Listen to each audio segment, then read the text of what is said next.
네, 오늘 12월 9일 수요예배에 나오신 우리 성도님들을 환영합니다. 또 축복합니다. 말씀 나누기 전에 우리 공동 기도 제목으로 기도하는 시간 갖도록 하겠습니다. 기도하시겠습니다. 홍석화 집사의 암을 치료해 주십시오. 배옥준 집사의 뇌졸중을 치료해 주십시오. 언어가 회복되고 오른쪽 팔다리에 힘이 생겨나도록 해 주십시오. 과간나 집사의 허리를 치료해 주십시오. 권하다 집사가 다시 걷도록 해 주십시오. 최영식 형제의 어머니의 암을 치료해 주십시오.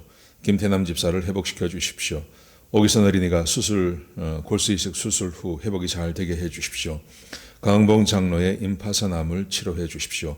우한 폐렴으로부터 우리를 지켜 주십시오. 예수님의 이름으로 기도합니다. 아멘. 아멘. 오늘 본문의 말씀은 요한계시록 21장입니다. 21장 1절에서 4절까지 말씀만 같이 보시겠습니다. 제가 봉독해 드리겠습니다. 또 내가 새 하늘과 새 땅을 보니 처음 하늘과 처음 땅이 없어졌고 바다도 다시 있지 않더라. 또 내가 보매 거룩한 성 새 예루살렘이 하나님께로부터 하늘에서 내려오니 그 준비한 것이 신부가 남편을 위하여 단장한 것 같더라. 내가 들으니 보좌에서 큰 음성이 나서 이르되 보라, 하나님의 장막이 사람들과 함께 있음에 하나님이 그들과 함께 계시리니 그들은 하나님의 백성이 되고 하나님은 친히 그들과 함께 계셔서 모든 눈물을 그 눈에서 닦아주시니 다시는 사망이 없고 애통하는 것이나 곡하는 것이나 아픈 것이 다시 있지 아니하리니 처음 것들이 다 지나갔음이로라. 아멘. 오늘 요한계시록 21장에서는 그 부활에 대한 메시지가 기록되어져 있습니다. 예수님께서 재림하신 다음에 그리고 모든 우리 성도들이 부활하게 되는 것이죠. 인생을 살면서 가장 큰 비극이라고 그럴까요? 가장 큰 사건은 사람의 죽음일 것입니다. 그런데 그 죽음을 대하는 태도가 사람마다 다 다릅니다. 또 종교마다 다 다를 수 있습니다. 그런데 우리 성경이 우리에게 가르쳐주고 있는, 우리가 금방 읽었던 이 말씀은 사람이 죽고 끝나는 것이 아니라 죽은 다음에 또 다른 삶이 우리에게 주어진다고 그렇게 말씀하고 계십니다. 그래서 우리는 이것을 부활이라고 이야기합니다. 부활을 우리가 믿고 또 부활을 우리가 소망하며 살아가게 되는 것입니다. 특별히 그 신약과 구약, 부활을 먼저 이야기하기 위해서는 신약의 부활과 구약의 부활을 한번 생각해 볼 필요가 있습니다.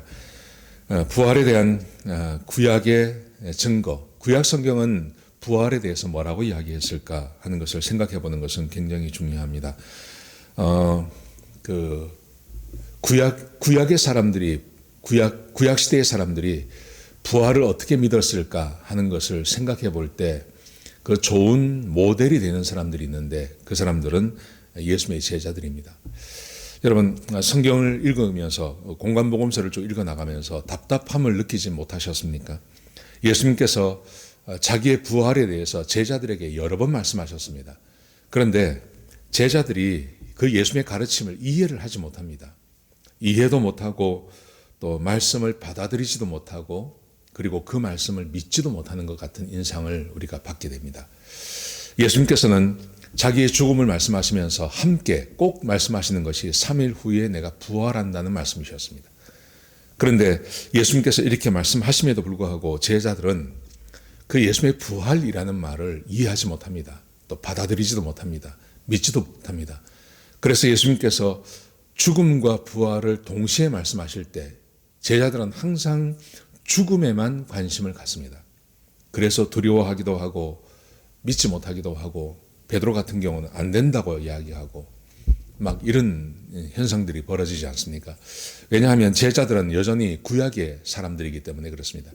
제자들이 이러했다면 예수님과 함께 3년을 같이 다녔던 제자들이 이런 반응을 보인다면 구약에 나오는 많은 우리 믿음의 선조들도 동일한 반응을 보이지 않을까 하는 그런 생각을 하게 되는 것이죠. 그렇지만 구약 성경에도 분명히 하나님께서 구약의 사람들을 들어서 그 부활에 대한 메시지를 주고 계십니다. 대표적인 것 몇 가지만 한번 보시겠습니다. 욥을 보시면요, 욥이 이렇게 말을 합니다. 욥기 19장 25절에 보시면 내가 알기에는 나의 대속자가 살아계시니 마침내 그가 땅 위에 서실 것이라.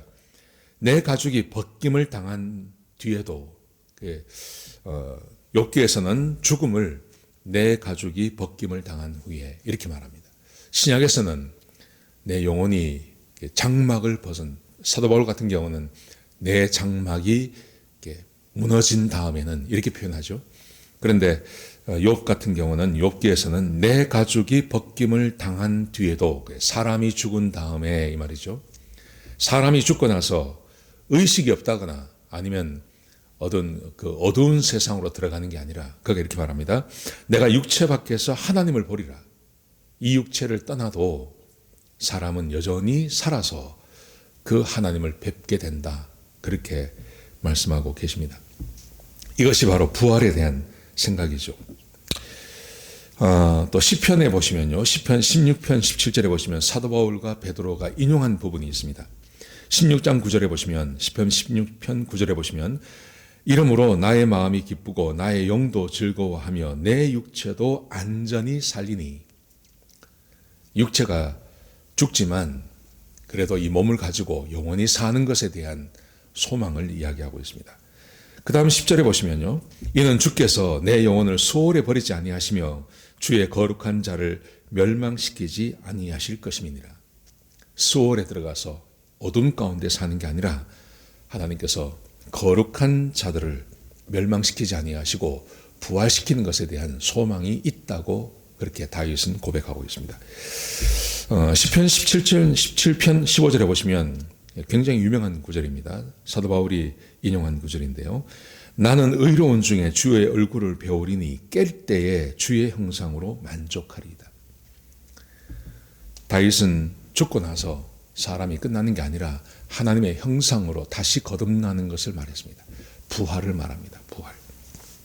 그래서 내가 죽고 나서 눈을 감지만 눈을 다시 뜨는 시점이 있는데 그 시점이 되면 주의 형상으로, 하나님의 형상을 이어받은 그런 몸으로 거듭나게 될 거다. 부활하게 될 거다. 이런 소망을 가지고 있었던 것입니다. 아마 이것은 우리가 생각하기에 이렇게 지식으로 알게 되어진 게 아니라 아마 성령의 감동하심으로 하나님께서 가르쳐 주신 것이 아닐까 하는 생각을 하게 되는 것입니다. 다니엘도 마찬가지입니다. 다니엘도 다니엘 12장에 보면 이런 소망을 가졌습니다. 다니엘 12장 1절에 보십시오. 그때 내 민족을 호위하는 큰 군주 미가엘이 일어날 것이요 또 환란이 있으리니 이는 개국 이래로 그때까지 없었던 환란일 것이며 그때 내 백성 중 책에 기록된 모든 자가 구원을 받을 것이라. 12장에서는 예수 그리스도께서 이 땅에 오셔서 예수님을 통하여서 하나님의 나라가 임하게 되고 그 하나님의 나라를 통해서 믿음으로 구원받는 사람들에 대한 이야기거든요. 그러면서 책에 기록된 사람들, 생명책에 기록된 사람들은 모든 사람이 구원을 받게 된다. 죽고 끝나는 게 아니다. 이렇게 말하죠. 2절에 보시면요. 땅의 티끌 가운데서 자는 자 중에서 많은 사람이 깨어나 죽은 자들 중에서도 많은 사람들이 일어나게 될 거다. 영생을 받는 자도 있겠고 수치를 당하여 영원히 부끄러움을 당할 자도 있을 것이며. 마치 이 본문의 말씀을 읽으면 다니엘 12장이 아니라 요한계시록을 읽는 것 같죠. 부활이 있을 것이고 그 부활 후에 심판이 있어서 구원받은 하나님의 백성들은 영원한 생명의 영생을 얻고 그렇지 않은 자들은 수치를 당하는 영원한 죽음의 심판을 받게 될 거다. 이 말씀과 너무나 비슷하지 않습니까? 육체의 부활을 다니엘도 이야기하고 있습니다. 3절에 보시면요. 지혜 있는 자는 궁창의 빛과 같이 빛날 것이요. 여기서 지혜 있다는 말은 복음을 받아들이는 사람들, 하나님이 계시다는 것을 알고 믿었던 사람들, 이 사람들은 궁창의 빛같이 하늘의 별같이 그렇게 빛나는 삶을 살게 될 것이다. 이렇게 말합니다. 그 다음 말씀해 보시면 많은 사람들을 옳은 대로 돌아오게 한 자는, 많은 사람들을 주께로 인도한 사람들은 이 말이죠. 별과 같이 영원토록 빛나리라. 영원토록. 사람이 죽고 끝나고 육체가 죽음으로 끝나는 게 아니라 영원히 사는 그런 영원함이 있다고 이미 구약의 사람들도 다니엘이 고백하고 있습니다.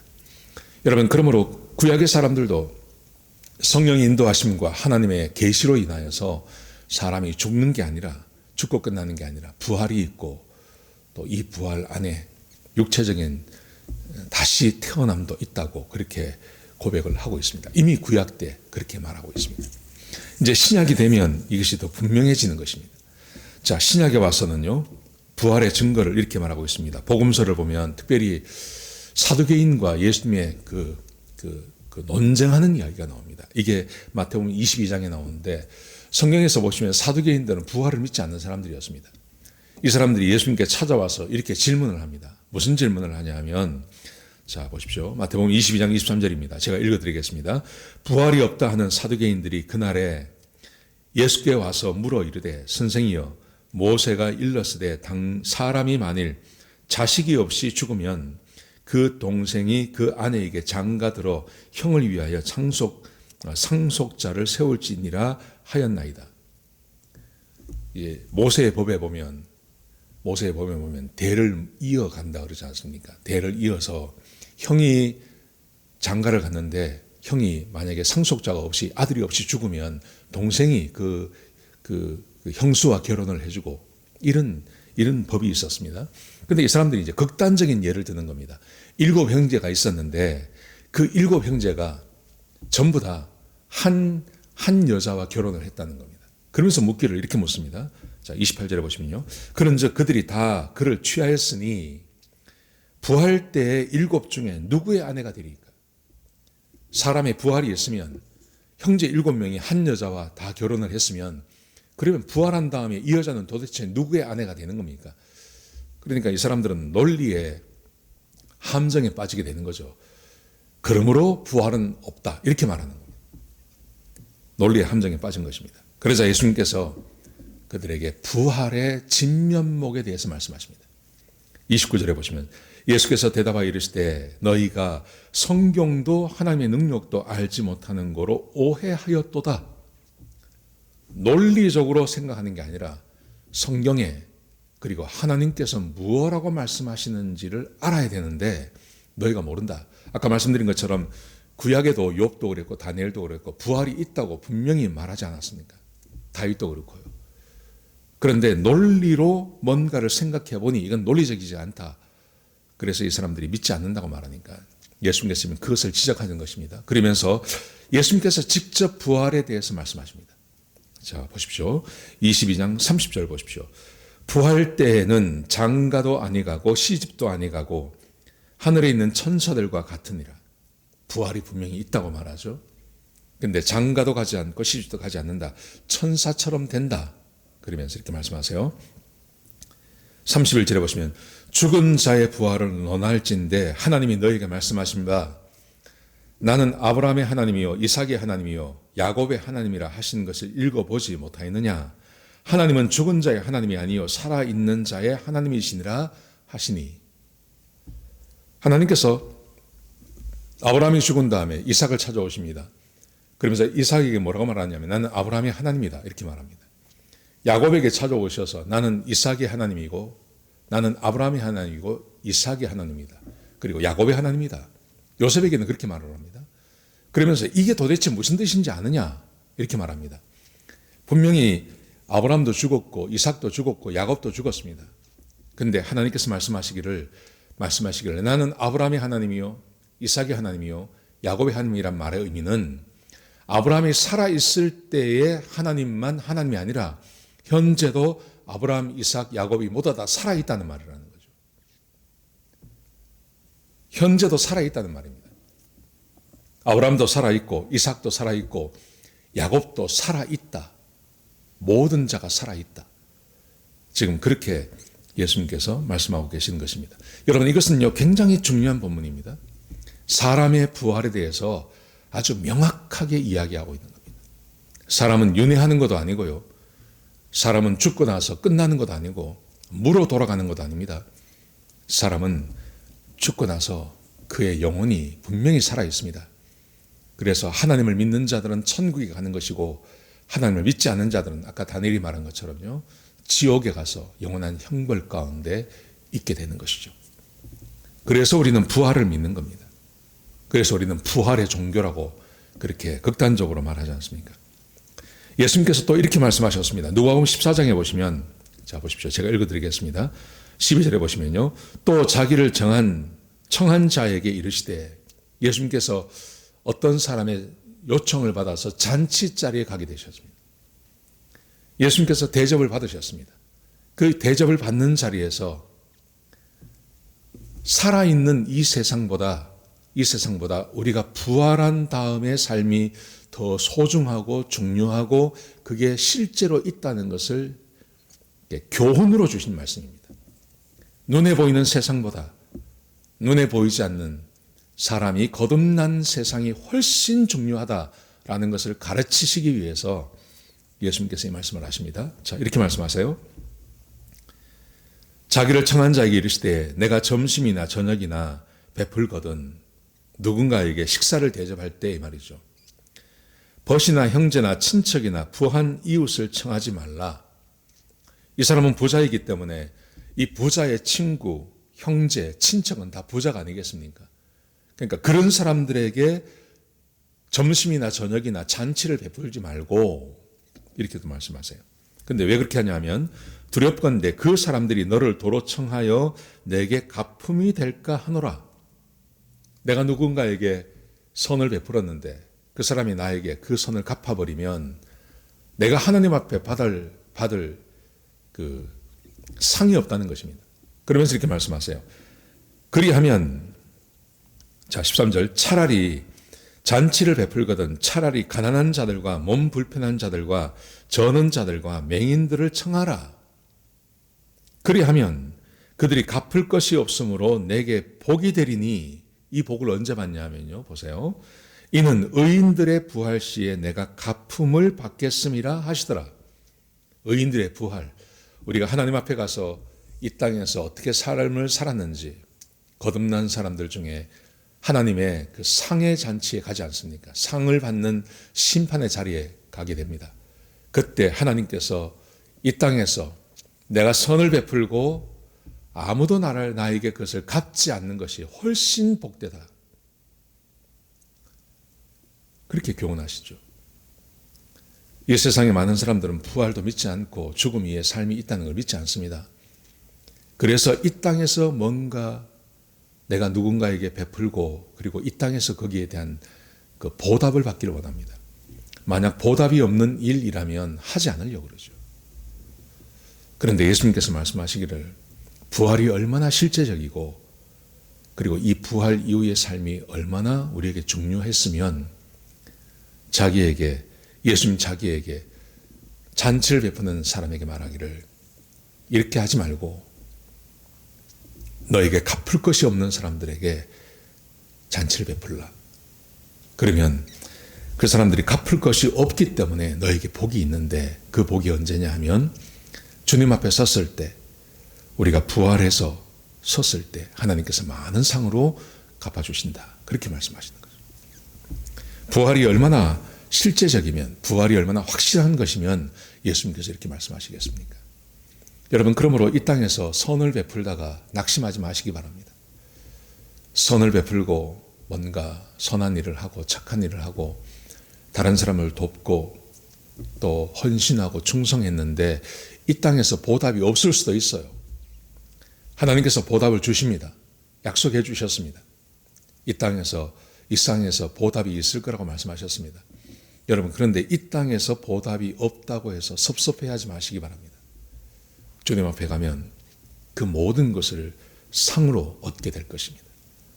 이 땅의 보답이라는 것은 우리가 살아있을 때만 또 잠깐 받는 거 아니겠습니까? 사람들에게.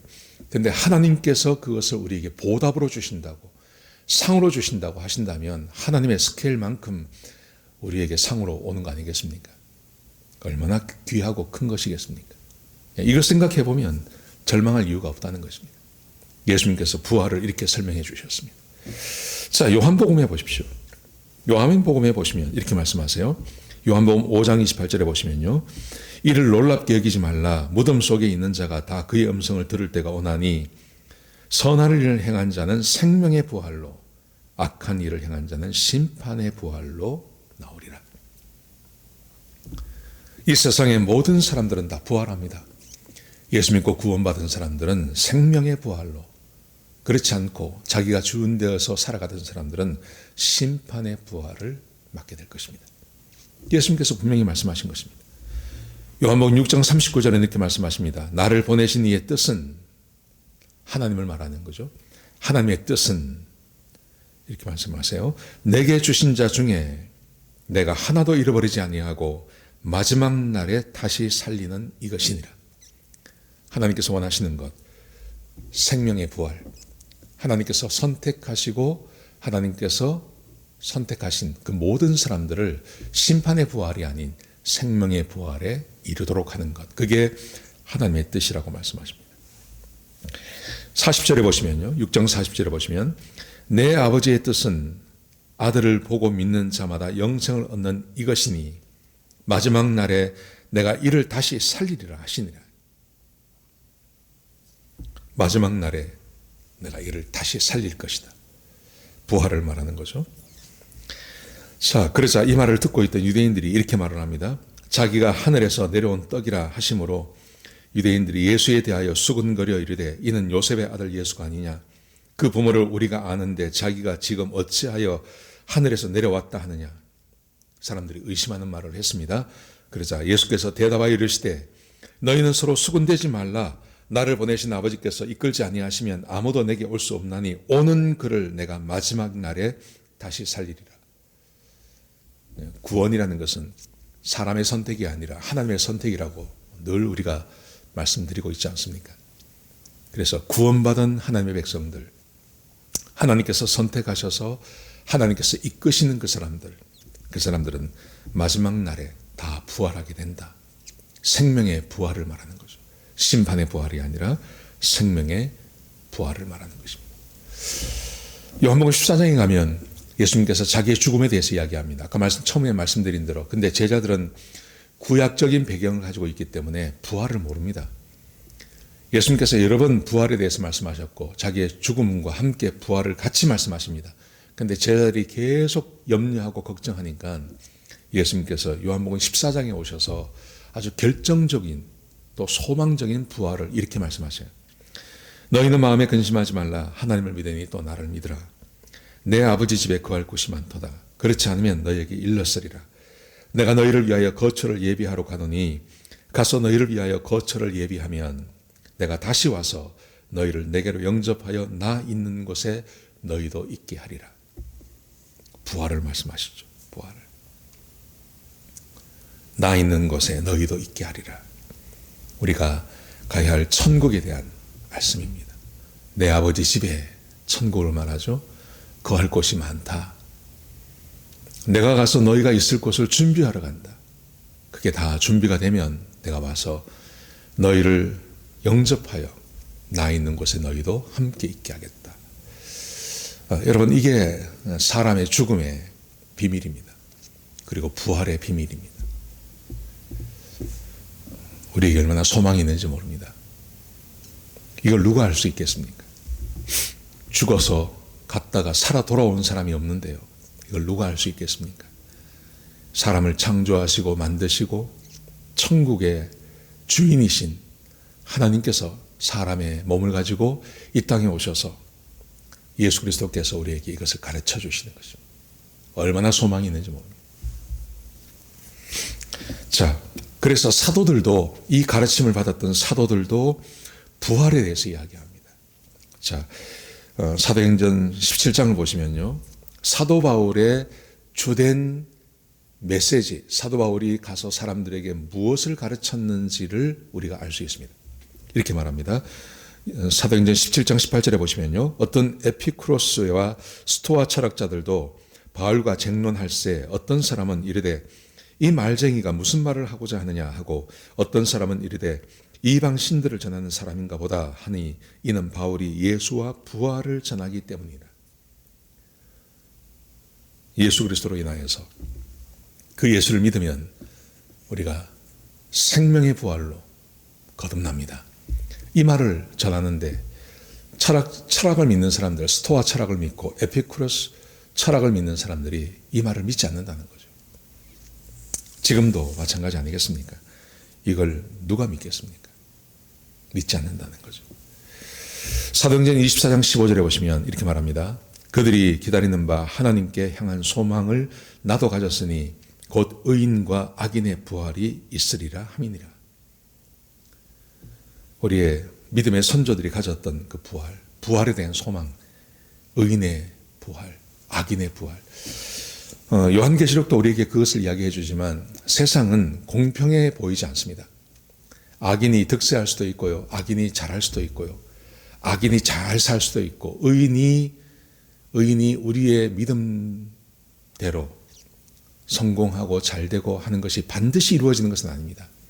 의인이 핍박을 받고 의인이 고난을 당하고 악인이 득세하는 것을 우리가 세상에 보게 됩니다. 여러분 그렇지만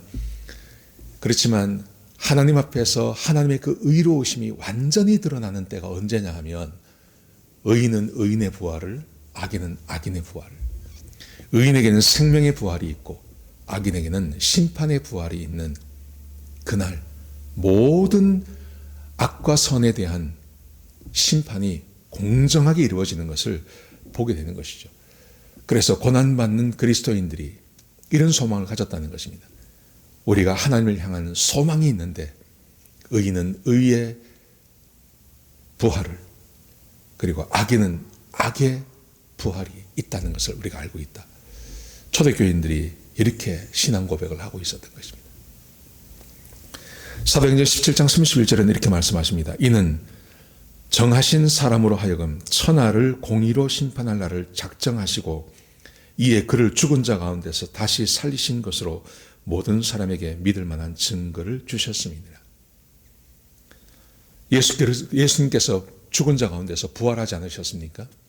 이게 예수님의 부활이 무엇을 상징해 보여주냐 하면 하나님의 공의로운 심판이 있다는 것을 우리에게 암시해 준다.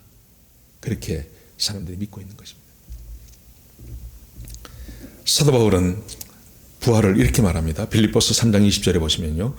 그러나 우리의 시민권은 하늘에 있는지라 거기로부터 구원하는 자 곧 주 예수 그리스도를 기다리노니 그는 만물을 자기에게 복종하게 하실 수 있는 자의 역사로 우리의 낮은 몸을 자기의 영광의 몸의 형체와 같이 변하게 하시리라. 사람이 죽을 때 보면 얼마나 비참한지 모릅니다. 병에 들려서 죽고 쇠약해서 죽고 연세가 드셔서 죽고 사람이 죽는 모습을 보면 그 죽는 모습이 얼마나 연약한지 모릅니다. 그리고 얼마나 비참한지 모릅니다.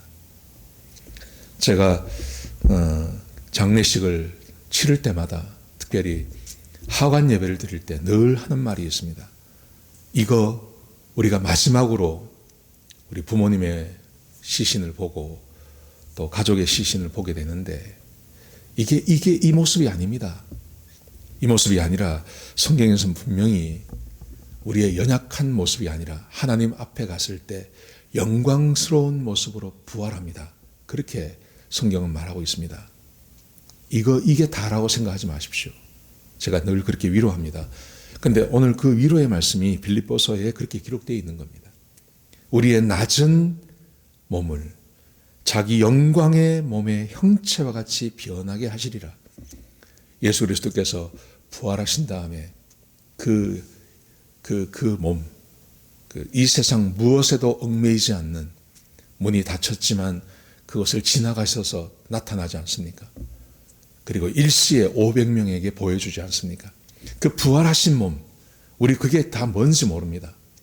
근데 요한계시록에 보면 하나님께서 보좌에 앉아 계실 때 막 12장로, 24장로가 그 주변에 둘러싸서 그 하나님의 영광을 외치지 않습니까? 근데 그 모습, 그 하나님의 그 영광스러운 모습으로 우리 인간의 몸도 그렇게 변화될 거다라고 부활을 말하고 있는 겁니다. 살아있는 몸, 30대만 지나가면 30살만 나서 20대가 지나서 30대만 되면 벌써 몸이 노화되기 시작한다 그러죠. 근데 우리가 부활하면 이런 사람의 손으로 짓지 아니한 하나님께서 직접 지으신 그런 몸이 우리에게 주어진다. 그렇게 말씀하고 있습니다. 이게 부활입니다. 데살로니가전서 4장 13절에 이렇게 말합니다. 형제들아, 자는 자들에 관하여는 너희가 알지 못함을 우리가 원치 아니하노니 이는 소망 없는 다른 이와 같이 슬퍼하지 않게 하려 함이라. 죽음 이후의 세상을 모르는 세상의 모든 사람들, 모든 종교의 사람들이 죽음을 슬퍼하지 않습니까? 그런데 사도 바울이 말하기를 슬퍼하지 마라. 왜냐하면 우리는 죽음 이후의 삶을 알고 있기 때문에 그렇다. 부활이 있다는 걸 우리는 안다는 거죠. 자, 그러면서 데살로니가전서 4장 17절에 이렇게 말합니다. 그 후에 우리 살아남은 자들도 그들과 함께 구름 속으로 끌려올려 공중에서 주를 영접하게 하시리니 그리하여 우리가 항상 주와 함께 있으리라. 예수 안에서 죽은 사람들, 예수 믿고 구원받고 주님 안에서 이 땅을 떠나간 사람들, 이 사람들은 영원히 하나님과 함께 있는 것, 그게 죽음이고 그게 부활이다. 우리에게 그렇게 말씀하시고 계십니다. 사랑하는 성도 여러분, 그러므로 우리의 몸에, 우리의 믿음에 있어서 우리의 믿음을 이 세상에만 국한시키면 우리는 어쩌면 세상 사람들과 별반 다를 게 없습니다. 그런데 요한계시록을 지나가면서 우리에게 마지막 장에 가서 21장, 22장 여기에서 하나님께서 주로 다루고 있는 것, 그것은 부활에 대한 메시지를 우리에게 주고 있습니다. 사람의 생이라는 것이 이 땅에 사는 것이 전부가 아니라 눈에 보이지 않는 세상, 우리가 영원히 사는 그 땅이 있다고 우리에게 말씀하십니다. 그리고 그 땅이 우리에게 이미 주어졌고 그게 얼마나 좋고 얼마나 영광스럽고 얼마나 귀한 것인지 우리에게 가르쳐 주셨습니다. 천국의 소망이 아직 생겨나지 않는 분들은 기도하시기 바랍니다. 그리고 성경을 읽으시기 바랍니다. 그래서 천국이 믿어지게 해달라고 기도하시고 천국이 내 소망이 되게 해달라고 기도하시고 천국의 이 영광스러운 것을 사모하는 자가 되게 해달라고 그렇게 기도하시기 바랍니다. 오늘 우리가 함께 부활에 대해서 생각해 봤습니다. 얼마나 소중한지 모릅니다. 이 말씀 붙잡으시고 또 일주일 살아가시는 저와 여러분 되시기를 주의 이름으로 축복합니다. 기도하시겠습니다. 하나님, 귀한 말씀 주셔서 감사합니다. 이 땅에 사람들은 죽음을 두려워하고 또 죽음 이후의 삶에 대해서 아무것도 알지 못합니다. 그러나 사람을 창조하셨고 또 천국을 우리에게 소망으로 주신 하나님께서 오셔서 직접 말씀하셨습니다. 천국이 있다고 말씀하시고 우리를 구원하신 그 이유는 그 천국에 영원히 살게 하시기 위함이라고 말씀해 주셨습니다. 아버지 하나님, 우리가 이 말씀을 믿습니다. 이 소망 가운데 살아가는 주의 백성들 되게 하여 주옵소서. 아버지 하나님, 천국을 소망하게 하시고 천국을 믿어지게 하시고 천국이 우리의 미래가 되는 그런 믿음의 사람들이 될 수 있도록 역사하여 주옵소서. 주님 감사합니다. 이 모든 말씀을 예수님의 귀하신 이름으로 간절히 기도드렸습니다. 아멘.